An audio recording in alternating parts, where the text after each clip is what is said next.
இனிய காலை வணக்கம் அன்புக்குரிய மாணவர்களே. இது உங்கள் ப்ரொஃபஸர் ஆசுரேந்தன் from government college of technology. இன்றைக்கி ஒரு மாணவர் எப்படி இருக்கணுன்றதை ஒரு மாணவரோட நடத்தை விதியை பற்றி நன்னூலில் தெளிவாக சொல்லியிருக்காங்க. அதுதான் இன்றைக்கி உங்களோட பகிர்ந்துக்கணும்னு இருக்கேன்.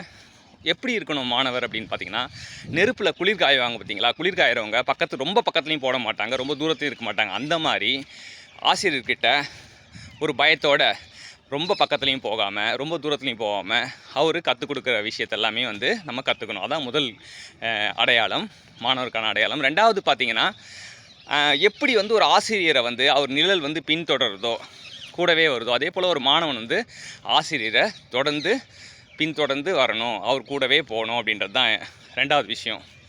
மூணாவது விஷயம் பார்த்திங்கன்னா, மாணவர் ஆசிரியர் மேலே மிக ஒரு பேரன்பை செலுத்தி ஆசிரியர் மாணவன் என்ன செஞ்சால் மகிழ்வானோ, ஆசிரியர் என்ன செஞ்சால் மாணவன் என்ன செஞ்சால் ஆசிரியர் மகிழ்வாரோ அந்த செயல்களை மாணவன் செய்யணும் அப்படின்றாரு. நான்காவது விஷயம் நன்னடத்தையோட ஆசிரியரை வழிபடணும் அப்படின்றாரு.